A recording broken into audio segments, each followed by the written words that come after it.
Welcome to Pear Tree Kitchen.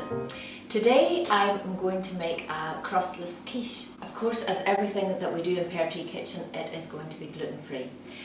With the crustless quiche, it's going to be served with a salad, and I'm going to make some hummus, a healthy hummus with mixed nuts. We'll start first of all with the crustless quiche. It's a very simple recipe. It can be whipped up literally in 5 minutes. It takes around 40 minutes in the oven, however, but that gives us enough time to make the hummus and the tossed salad. Now, to start with, I'm going to crack in 8 eggs into a bowl. I'm going to make double the quantity because I'm going to show you 2 varieties of quiche. So, we'll start off with 8 eggs in a bowl. And this will make 2, which will probably serve about, well, 6 to 8 people, depending on how hungry they may be. So, I'm using free range eggs, large eggs, so that's 5. And I'm making 2 varieties of quiche today. You can use any ingredients you want in the quiche, 1, 2, 3, 4, 5, 6, 7 and 8. But I'm going to show you a fairly traditional bacon and onion quiche, and then a cheese and tomato. So, eggs in the bowl. I'm going to add to this half a cup of melted butter. I've melted some here already. I'm going to leave a little bit in because I need to just butter the dishes so that the quiche doesn't stick. So I'll leave a little bit in there. So I've got eggs and butter.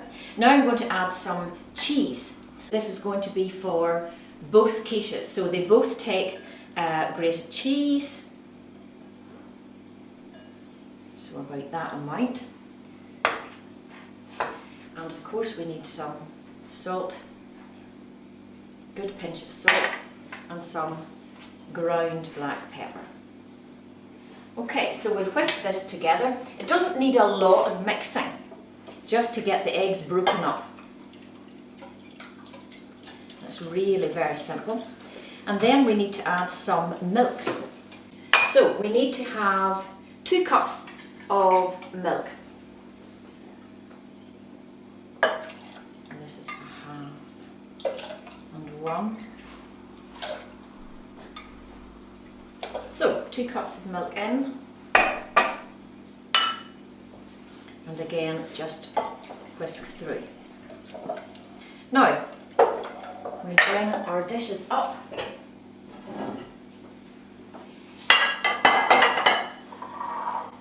And I'm just going to give these a little grease with the melted butter. I think using the butter to grease the dishes is good because it just gives that nice buttery flavour.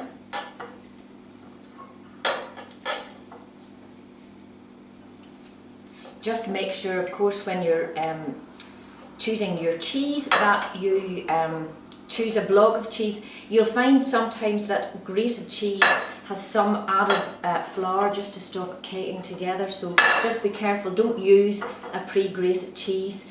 Always use the block of cheese and then you'll be sure that it's definitely gluten-free.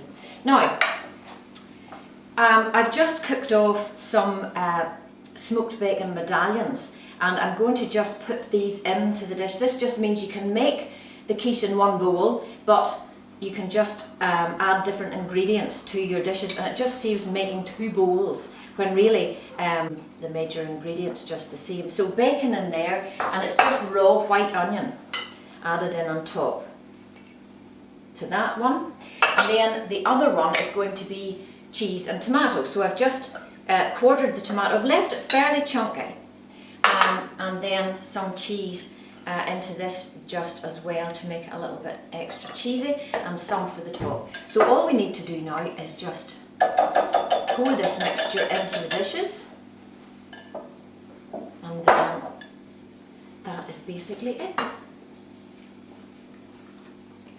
So half in here, and the other half in here. And then we'll just finish them off with a little bit more grated cheese.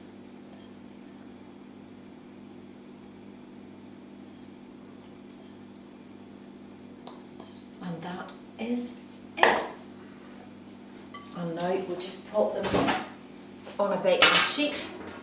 They go into the oven at a gas mark 3, which is 160 degrees Celsius for about 40 minutes, but I would check them after 30. Okay, so now for the hummus.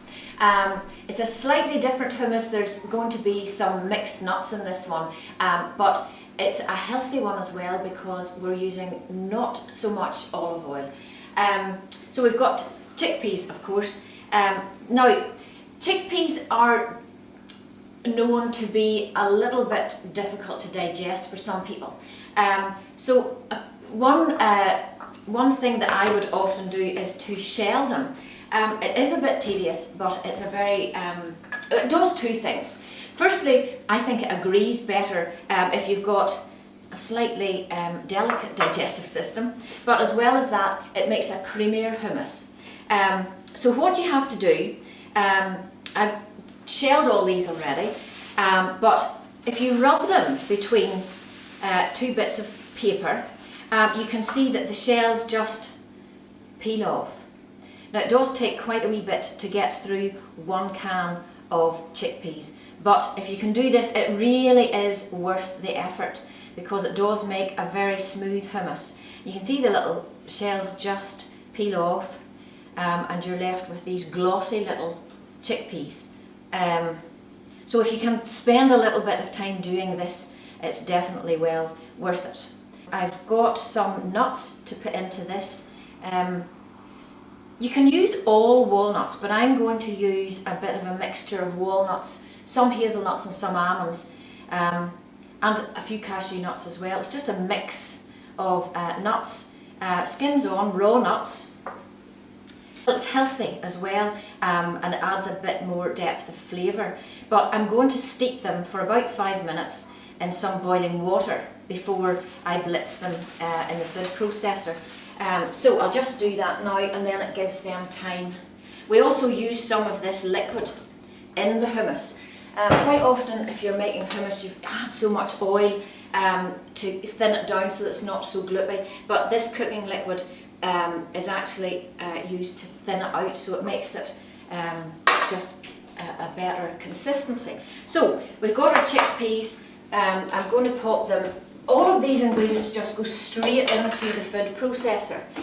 So I'm just going to put them in as I go along. So you'll see this is 1 can of chickpeas drained and the little shells removed. We're going to use tahini, sesame seed paste. Again, all of these ingredients are gluten-free, but always just check the labels. Some people can, use peanut butter, smooth peanut butter. This tahini just though is a sesame seed paste as opposed to a peanut butter paste, and we use 1 spoonful of tahini in this. So it just pops in as well. And that's that. Again, all very simple. Then some garlic. 1 clove of garlic. You can vary the amount of garlic. We'll crush half a clove here and see how we get along. You can't really have hummus with very little garlic. So that's the juice of 1. Let's pop in the other half.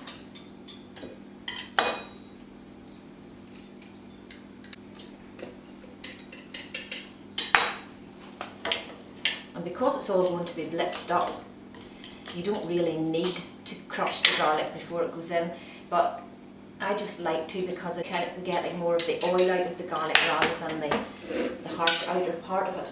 We're going to juice 1 whole lemon and pop this in as well.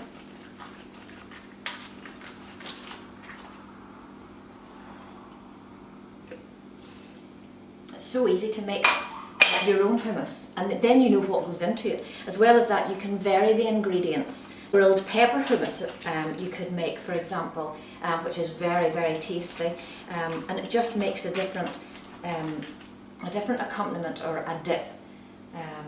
But we're just sticking here to the more traditional type of hummus. It does take quite a bit of salt, but you can always add a little more at the end if you feel you need to, and of course some black pepper.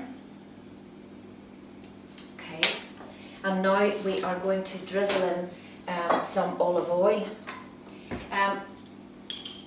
When the mixture is on, so as the mixture gets blitzed up in the food processor, we can just add the olive oil as necessary so that we don't over add it, because we don't want it to be too oily. So I'm going to blitz this a little bit now and just get it to a consistency where I can drizzle in a little bit of olive oil.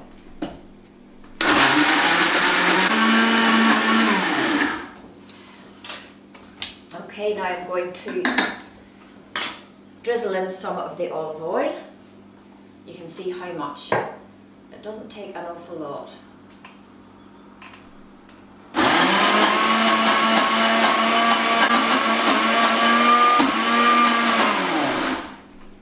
Okay, now we need to get the walnuts. So I'm just lifting them out with a slotted spoon. They don't need to be perfectly dry. And then we can see how much of this liquid we need to add.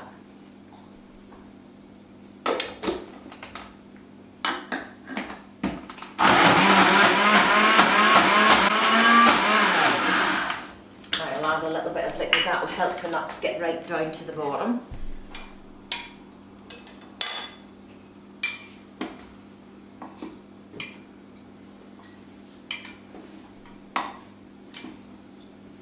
Okay, so about 4 dessert spoonfuls, and we'll see how that goes. Okay, we'll give it a mix up so that they can all get right down to the bottom. Does smell very good. I think the mixture of the tahini along with all of those nuts smells really nice.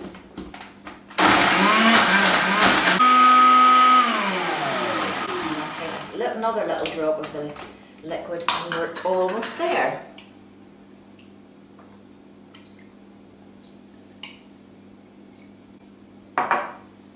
So it keeps all the flavour in.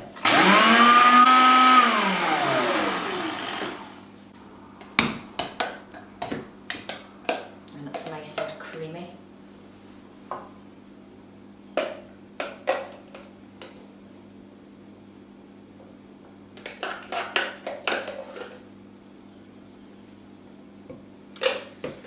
Before that, I need to just test to make sure I've added enough salt and pepper.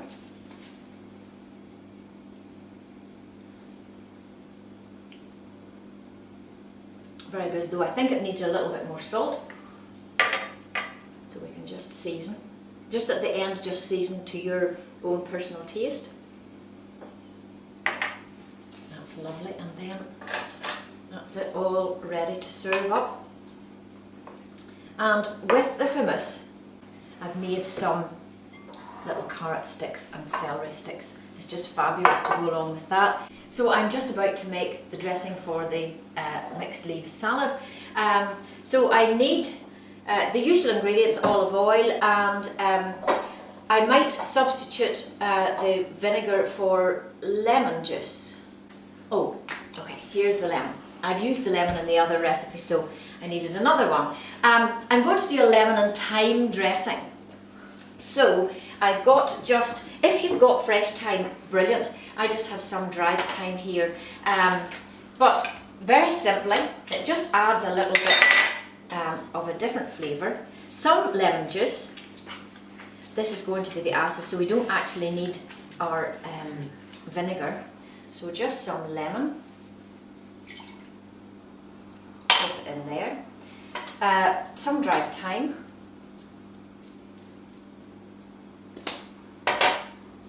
Salt. Again, to your own taste. And some ground black pepper. And then olive oil. As you can see, I don't measure a lot of things very, very accurately. I do things to my eye. So I'm just kind of adding olive oil until I get what I would consider a nice emulsion for the salad dressing. And also then, you need to taste it. You need to make sure that it is to your taste. I'm just going to put a little more lemon juice. Just a little bit.